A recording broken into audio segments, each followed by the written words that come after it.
Olá, bem-vindos de volta ao canal. Mais um vídeo com uma citação e um comentário da Crítica da Razão Pura que eu vou ler agora para vocês. Vão ser 3 ou 4 vídeos em sequência, todos citações e comentários que eu vou ler da Crítica da Razão Pura. E depois, ao fim, no dia de hoje, eu devo fazer uma live para concluir o comentário da obra. Que o tema é esse que está na tela. Deus indemonstrável em Kant, nem real, nem impossível. Vamos à citação. Eu não sou com efeito da opinião que homens excelentes e reflexivos, por exemplo, Sulzer, tantas vezes expressaram, à medida que sentiam a fraqueza das provas até aqui adotadas, a de que ainda se poderia esperar encontrar algum dia demonstrações evidentes das duas proposições cardinais de nossa razão pura. Há um Deus e há uma vida futura. Estou antes seguro de que isso jamais acontecerá, pois de onde pretende a razão extrair o fundamento para tais afirmações sintéticas, que não se referem a objetos da experiência ou à sua possibilidade interna? Mas também é apoliticamente certo que jamais haverá algum ser humano capaz de afirmar o contrário, com a mínima plausibilidade, muito menos de maneira dogmática. Pois, uma vez que só poderia fazê-lo através da razão pura, ele teria de assumir a empreitada de provar que um ser supremo e o sujeito pensante em nós como mera inteligência seriam impossíveis. De onde pretende ele, contudo, extrair os conhecimentos que o autorizariam a, para além de toda experiência, julgar as coisas tão sinteticamente?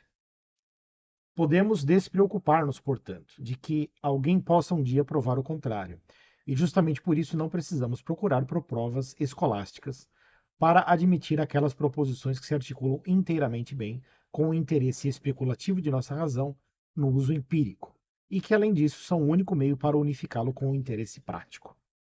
Para o adversário, que aqui não deve ser considerado apenas como crítico, temos preparado o nosso non liquid, que deve confundi-lo infalivelmente na medida em que não evitamos a sua retorção a nós.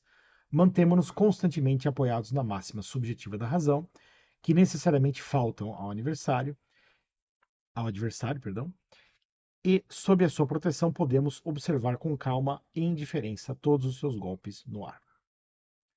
Ampliando a reflexão kantiana sobre a indemonstrabilidade tanto da realidade quanto da impossibilidade dos objetos da teologia transcendental, verificamos que o procedimento oposto a esta despreocupação equivale ao rebaixamento da razão ao nível de discussão dos que não compreendem a sua limitação.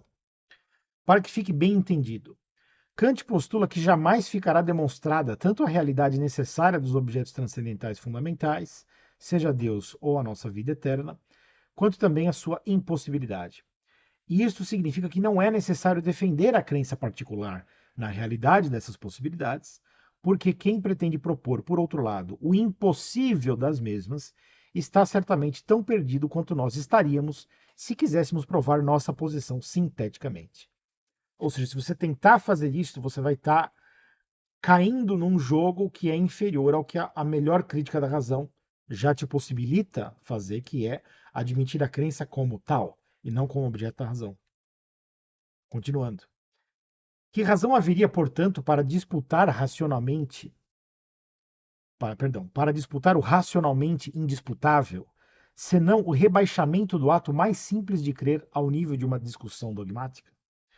Aquele que crê, entendendo a pureza da sua vontade por sobre objetos que o intelecto designa como apenas possíveis, deve compreender que a posição oposta se manifesta também como crença, embora talvez não esclarecida, e que se houver alguma contribuição no entendimento alheio, esta não deve querer postular os motivos de credibilidade da nossa própria crença, mas sim exibir o arbítrio do outro que ainda se esconde por trás de uma racionalização vazia. Somente depurado este ponto de partida, e com o reconhecimento do uso do dom de soberania, é que se pode, daí sim, comparar as razões de credibilidade e conveniência das respectivas crenças. Ou seja, você não vai mais discutir no nível da pretensão de uma razão que não pode alcançar esse tipo de objeto. Você vai discutir a conveniência de uma crença que se entende como tal. Mas você não pode fazer isso com uma pessoa que ainda não entendeu que está no mesmo nível, que está operando no mesmo nível. Então, a pessoa que pensa que já sabe qual é a verdade só porque crê nela com muita convicção, ela não pode conversar com alguém que tem o esclarecimento de crer naquilo que é objeto da sua vontade e não do seu intelecto. Então, não se enfie em discussões com pessoas que não estão exatamente no mesmo nível de discussão que você está. Continuando. Em suma, não se deve disputar o motivo de crer num objeto com aquele que não compreendeu ainda que sua posição é igualmente uma crença e não um conhecimento. Fazer isso apenas fortalece a ilusão do outro e nos põe a nós mesmos na falsa posição de presumir ter mais apoio da razão do que se dá de fato. Então é ruim para os dois lados. É ruim para o outro lado, porque você legitima um uso arbitrário da razão que não se justifica, um dogmatismo disfarçado. E por outro lado, você próprio vai se rebaixando até o mesmo nível quando você vai ver que você está fazendo exatamente a mesma coisa que você deveria estar, ao contrário, apontando e ajudando a outra pessoa a se livrar.